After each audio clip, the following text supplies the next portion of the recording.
ఒక్కసారి కొమ్మూరి గోల్డ్ కి కాల్ చేయండి. తాకట్లో ఉన్న మీ బంగారాన్ని విడిపించి మార్కెట్ ప్రైస్ కి వాళ్ళు కొనుక్కుని మిగతా డబ్బులు మీకు ఇచ్చేస్తారు. నమస్కారం అండి. మాకైతే అందరికీ చాలా సంతోషంగా ఉంది. గవర్నమెంట్ స్కూల్స్లో అత్యధిక శాతం రిజల్ట్స్ రావడం ఆనందంగా ఉంది మాకు. అంచేత ఎక్కువ శాతం ఎవరైతే స్కోర్ చేశారో ఆ పిల్లలతోటి సరదాగా భోజనం చేయాలనిపించి వాళ్ళందరినీ పిలిపించడం జరిగింది. ఈరోజు టాపర్స్ అన్నమాట అందరూ కూడా. నాకైతే చాలా ఆనందంగా ఉంది. ఎందుకంటే గవర్నమెంట్ స్కూల్స్లో పిల్లలకి ఇంతంత పర్సంటేజ్ రావడం చాలా అరుదుగా ఉంటుంది. ఆ కార్యక్రమానికి ఈవేళ శ్రీకారం చుట్టి పట్టుదలగా టీచర్స్ కానివ్వండి, ఎంఈఓస్ కానివ్వండి, అందరూ కూడా కృషి చేయడం వల్ల, పిల్లలు కూడా శ్రద్ధ చదవడం వల్ల ఇవాళ చూసుకుంటే అనకాపల్లి జిల్లా, ఈ జిల్లాలో 7 కాన్స్టిట్యున్సీలు ఉన్నాయి మనకి. నర్సీపట్నంతో కలిపి 7 నియోజకవర్గాలు ఉన్నాయి. 7 నియోజకవర్గాల్లో మనం చూసుకుంటే ఒకసారి స్కోర్ చూసుకుంటే అబౌవ్ 570 పైన వచ్చినటువంటి మార్కులు పిల్లలు మన నర్సీపట్నం నియోజకవర్గంలో 54 మంది ఉన్నారండి. అంటే హైయెస్ట్, జిల్లాలోనే హైయెస్ట్ మనం వచ్చాం. ఇంకా రావాలి. రాబోయే రోజుల్లో కూడా పిల్లలు బాగా చదువుకోవాలి. జీవితాలు సఫలం అవ్వాలంటే ఎడ్యుకేషన్ చాలా ఇంపార్టెంట్ అని చెప్పి అందరికీ తెలుసు. అంచేత ఈ 54 మందికి హైయెస్ట్ కోచిన వాళ్ళ వ్యక్తులకి అందరికీ కూడా ఆ శుభాకాంక్షలు తెలియజేస్తున్నాను. వారిని ఈ స్థాయికి తీసుకొచ్చినటువంటి టీచర్స్ని కానీ అధికారులు కూడా ఆ శుభాకాంక్షలు తెలియజేస్తూ రాబోయే రోజుల్లో ఇంకా మంచి పర్సంటేజ్ వచ్చేలాగా పిల్లలను తీర్చిదిద్దవలసిన అవసరం ఉంది. నాకు తెలుసు చాలామందికి ఈవేళ చదువు మీద ఇంట్రెస్ట్ ఉంది. ఏదో సాధించాలనే కోరికలు పిల్లల్లో ఉన్నాయి. దానికి మనం కొంచెం చేయూతనిస్తే తప్పనిసరిగా వాళ్ళు గోల్ సాధిస్తారు, ఉన్నత స్థాయిలోకి వెళ్తారు. నేను చాలామంది చూశాను. నేను 10th క్లాసు ఇంటర్మీడియట్లో ఫెయిల్ అయిపోయిన వాళ్ళు ఇవాళ దేశంలో ఉన్నత స్థాయిలో ఉన్న వ్యక్తులు కూడా నాకు తెలుసు. అంచేత మొన్న ఎవరైతే ఫెయిల్ అయి ఉంటారో ఎగ్జామ్లో ఎవరు నిరుత్సాహపడవసరం లేదండి. మళ్ళీ ట్రై చేద్దాం, విజయం సాధించడం కోసం ప్రయత్నం చేద్దాం, సాధిస్తారని నమ్మకం నాకు ఉంది. అంచేది గవర్నమెంట్ రేపు 25 నుంచి కదా మనకి గవర్నమెంట్ వారు కూడా మొన్న మార్కులు తక్కువ ఫెయిల్ అయిన పిల్లలు ఎవరు ఉన్నారో వాళ్ళెవరు నిరుత్సాహపడద్దండి దయించి. మళ్ళీ గవర్నమెంట్ మీకు 25 నుంచి 4వ తారీఖు వరకు మీకు ఎవరైతే మనం ఫెయిల్ అయ్యారో వాళ్ళందరికీ కూడా కోచింగ్ ఇవ్వడానికి ఏర్పాటు పెట్టారు. దాంట్లో మీరు అందరూ పాల్గొనండి. మళ్ళీ ఎగ్జామ్స్ ఉన్నాయి, గవర్నమెంటే కోచింగ్ ఇస్తుంది కాబట్టి ఆ కోచింగ్లో పాల్గొని మొన్న ఎక్కడెక్కడ ఏ సబ్జెక్టులో మీకు తక్కువ మార్కులు వచ్చాయి ఆ సబ్జెక్ట్ మీద దృష్టి పెట్టి మళ్ళీ రేపు జరగబోయేటువంటి ఎగ్జామ్లు పాస్ అయ్యి విజయం సాధించవలసిన అవసరం ఉంది. అందుకని మరొకసారి చెప్తున్నాను, ఒక్కసారి ఫెయిల్ అయినంత మాత్రాన నిరుత్సాహపడొద్దండి. చాలామంది పెద్ద వాళ్ళు ఇవాళ దేశంలో చాలామంది పెద్ద వాళ్ళు 10th క్లాసు ఇంటర్మీడియట్ కూడా ఫెయిల్ అయిన వాళ్ళు ఉన్నారు. కానీ పట్టుదలకి చదివారు. ఇవాళ నెంబర్ 1గా దేశంలోనే నెంబర్ 1 నిలబడ్డారు. అదొక ఉదాహరణ, మన కళ్ళ మీద ఉదాహరణ కనబడుతుంది. ఒకసారి ఓడిపోయినంత మాత్రాన, ఒకసారి ఫెయిల్ అయినంత మాత్రాన సాధించలేవని నిరుత్సాహపడొద్దండి. మళ్ళీ ట్రై చేద్దాం.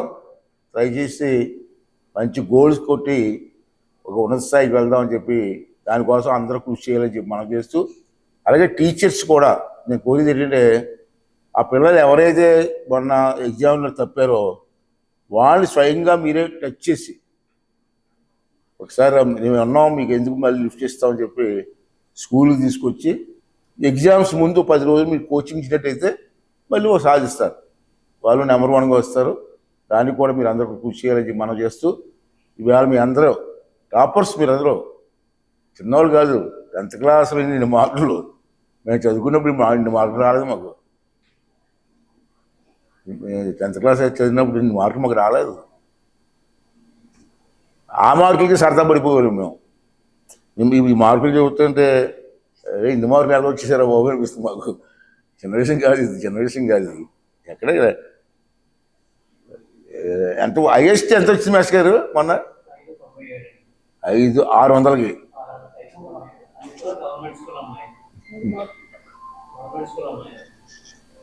మేము 50% వస్తే హ్యాపీ ఫీల్ అయ్యే రోజుల్లో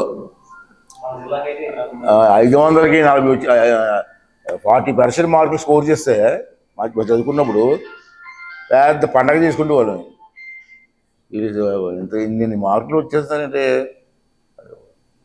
చాలా ఆనందంగా ఉంది, చాలా హ్యాపీగా ఉంది. అందులో గవర్నమెంట్ స్కూల్స్ అంటే చాలా లోకువ. ప్రైవేట్ స్కూల్స్ అంటే బాగా చెప్తారు, ఇది చేస్తారు అని. గవర్నమెంట్ స్కూల్స్ అయితే రాదు అనుకుంటారు. కానీ ఈ 2 సంవత్సరాల్లో మీరు మార్చారు. మీరు ఈ 2 సంవత్సరాల్లో నేను చూస్తారు కదా, రిజల్ట్ చూస్తుంటే ఆ అపోహ పోయింది. ఇప్పుడు అలా గవర్నమెంట్ స్కూల్స్లో కూడా మేము ఇన్ని మార్కులు సాధించగలం అనేటువంటి స్థైర్యాన్ని, ధైర్యాన్ని పిల్లలకి ఇచ్చారు, పిల్లల తల్లిదండ్రులకి ఇచ్చారు. చాలా థ్యాంక్స్ అండి. ఈవేళ ఇదే విధంగా ఏమంటే నేను ఎక్కువగా రాజకీయాల్లోకి వచ్చిందని అది మీ పిల్లలకి అవసరం లేదనుకోండి చెప్పాలా. నేను రాజకీయాలకు వచ్చేటప్పటికి నేను డిగ్రీ పాస్ అయిన తర్వాత రాజకీయాలకు వచ్చాను. తెలిసింది కదా. నాకు ఎప్పుడు ఒకటేంటంటే మిగతా పనుల కంటే ఎడ్యుకేషన్ మీద ఇంట్రెస్ట్. నాకు ఆస్తులు ఉండొచ్చు, ఆస్తులు లేకపోయినా, ఆస్తులు ఉన్నా లేకపోయినా బతకొచ్చు. ఎడ్యుకేషన్ ఉంటే కొన్ని కోట్ల ఆస్తి మనకి, ఎక్కడికి వెళ్ళినా బతకొచ్చు. నేను ఈ మధ్య విదేశాలు వెళ్ళాను ఎక్కువగా స్పీకర్ అయిన తర్వాత. ఒక 10 కంట్రీస్ వెళ్ళాను. ఎక్కడికి వెళ్ళినా తెలుగు వాళ్ళు ఉన్నారు. లండన్ వెళ్తే లండన్లో 2-3 వేల మంది తెలుగు వాళ్ళు కలిసారు నాకు. అమెరికా వెళ్ళాను మధ్యలో 10,000 మంది తెలుగు వాళ్ళు వచ్చారు నా దగ్గరికి కలడానికి. నన్ను ఎంతమంది ఉన్నారండి, ఇక్కడే ఉన్నాం సార్, ఉద్యోగాలు చేసుకుంటున్నాం సార్. బ్రహ్మాండం, నెంబర్ 1 స్థాయిలో ఉన్నారు. ఏ దేశం వెళ్ళాను, ఆస్ట్రేలియా వెళ్ళాను, లండన్ వెళ్ళాను, నేను అన్ని కంట్రీస్ వెళ్ళాను. ఎక్కడికి వెళ్ళినా తెలుగు వాళ్ళు ఉన్నారు. ఆస్ట్రేలియాలో తెలుగు వాళ్ళు ఉన్నారు. ఎన్టీ రామారావు గారు పుట్టినరోజు జరిగితే నన్ను పిలిచారు అక్కడికి ఆస్ట్రేలియాలో. వెళ్తే నేను అనుకున్నాను ఆస్ట్రేలియా అనుకుందో 500 మంది 600 మంది వస్తారు అనుకున్నాను. 10,000 మంది వచ్చారు ఆ కార్యక్రమానికి. ఇంతమంది ఉన్నారంటే వాళ్ళు వ్యాపారాలు చేస్తున్నారు బ్రహ్మాండంగా, బికాస్ ఆఫ్ ఎడ్యుకేషన్. అది నీకు ఆస్తి కాదు, వెనకాల 100 కోట్లు 10 కోట్లు కాదు. ఎడ్యుకేషన్ వాళ్ళ ధైర్యం. ఎడ్యుకేషన్ మనకి ధైర్యాన్ని ఇస్తుంది, ఉత్సాహాన్ని ఇస్తుంది, ముందడుగు వేయడానికి అవకాశం వస్తుంది. అందుకే ఎడ్యుకేషన్ కోసమే నేను రాజకీయాలకు వచ్చినందుకు నన్ను అర్థం చేస్తుంటారు మీరు. మిగతా కార్యక్రమాల కంటే ఎడ్యుకేషన్కి ఒకనప్పుడు నర్సీపూర్లో డిగ్రీ కాలేజ్ లేదు. నేను ఎమ్మెల్యే అయితే డిగ్రీ కాలేజ్ లేదమ్మా. నేను ఇక్కడ డిగ్రీ చదువుకోలేదు. డిగ్రీ చదువుకునేకుంటే కాలేజీ లేదు. నేను కాకినాడ పోయి పిఆర్ కాలేజ్ చదువుకున్నాను. అట్నుండి వచ్చిన తర్వాత ఎన్టీ రామారావుని కలిసినప్పుడు నీకు ఏం కావాలంటే డిగ్రీ కాలేజ్ కాదు సార్. అక్కడి నుంచి ఈవేళ నర్సీపూర్లో అన్ని కాలేజీలు వచ్చాయి మనకి. ఇంజనీరింగ్ కాలేజ్ కూడా నర్సీపట్నంలో ఉంది. అన్నీ వీళ్ళు పాలిటెక్నిక్ కాలేజ్ ఉంది, ఐటీ కాలేజ్ ఉంది, నర్సింగ్ కాలేజ్ ఉంది. అన్ని కాలేజీలు సమకూర్చుకున్నాయి. ఈవేళ మనం సమకూర్చినటువంటి కాలేజీల వల్ల ఎంతమంది పిల్లలు ఎడ్యుకేషన్ ఉందండి. ఎంత పిల్లలు ఎక్కడికి వెళ్ళకుండా నర్సీపట్నం చదువుకునే అవకాశం వచ్చింది. ప్రైవేట్ స్కూల్స్ కూడా ఉన్నాయి. నేను అన్ని స్కూల్స్ అసలు ఊహించలేదు. అన్ని స్కూల్స్ వాళ్ళు కూడా నర్సీపట్నంలో పెట్టాలని ప్రయత్నం చేస్తాను. నన్ను కలుస్తూ ఉంటాను. పెట్టుకోమంటాను నేను. పెట్టండి, ఎన్ని స్కూళ్ళు వచ్చినా పెట్టండి. మన పిల్లలకి ఎడ్యుకేషన్ కావాలి. కొంతమంది ఏమనుకుంటే ఎడ్యుకేషన్ లైఫ్ని సెటిల్ చేద్దాం అనుకోలేదు అనుకుంటారు. అది తప్పది. ఎడ్యుకేషన్ మనకు ఒక మార్గాన్ని చూపిస్తుంది, ఒక ఆలోచన ఇస్తుంది ఎడ్యుకేషన్. ఆ మార్గం సరైన మార్గంలో వెళ్తే సక్సెస్ అవుతాం.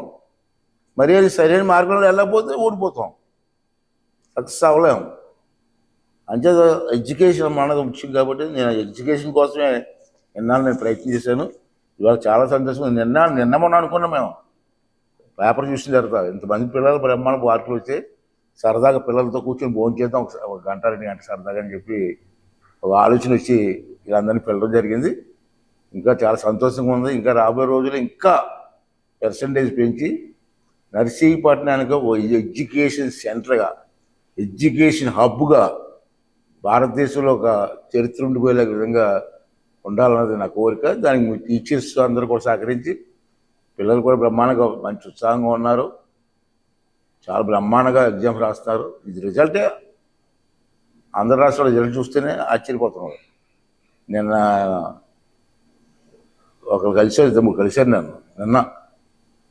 వాళ్ళతో ఏంటంటే ఎంత ఇంప్రూవ్ అయింది ఎడ్యుకేషన్. ఇంప్రూవ్మెంట్ ఎడ్యుకేషన్ ఎప్పుడు ఉంటుందండి? పిల్లలు తెలివితేటలు కూడా మెరుపు రావాలంటే సార్ పట్టాల. మామూలు బంగారం వేసుకోండి మెరదు, దానికి కూడా మెరుపు పెడితేనే మెరుస్తుంది. అలాగే పిల్లలు కూడా మనం సాన పెట్టి చేతికైతే ఎక్కడికైనా వెళ్తారు. కొంతమంది కలెక్టర్లు చూస్తుంటాను నేను. విజయవాడ మీటింగ్కి వెళ్ళినప్పుడు యంగ్ కలెక్టర్లు వచ్చారు, అమ్మాయిల మధ్యని. చిన్న పిల్లలు ఐఏఎస్ పాస్ అయిపోయి వాళ్ళు చూస్తే ఎంత ఆనందమ్మా. పూర్వం కలెక్టర్ గారు అంటే గొప్ప మనకి. నీ చిన్నప్పుడు కలెక్టర్ గారు చూడడానికి వెళ్ళేవాళ్ళం. ఐఏఎస్ చదివారా, బాబు ఎంత చదివేలా చేశారు అని. ఈవేళ పిల్లలు చూస్తుంటే ఐఏఎస్ బ్రహ్మ చదివేస్తున్నారు ఈజీగా. సబ్ కలెక్టర్లు అందరూ చిన్నపిల్లలే. వాళ్ళు చూస్తుంటే ఐఏఎస్ ఎంత హ్యాపీగా చిన్న పిల్లలు, పెళ్లి కాని పిల్లలు కూడా ఉండదు దాంట్లో ఐఏఎస్లో. ఎడ్యుకేషన్ మోస్ట్ ఇంపార్టెంట్ అయిపోయింది లైఫ్లో. అంటే మన పిల్లలందరూ బాగా చదువుకోవాలా, దానికి మీరు అందరూ సహకరించాలా. గవర్నమెంట్ కూడా ఎడ్యుకేషన్ పూర్తి ప్రయారిటీ ఇవ్వాలని చెప్పి చంద్రబాబు, నేను ఎప్పుడు కలిసి చంద్రబాబుని కలిస్తే అది చెప్తారు, సార్ మిగతా చేయబడి పర్లేదు సార్, ఎడ్యుకేషన్ ప్రయారిటీ ఇవ్వన్నాను.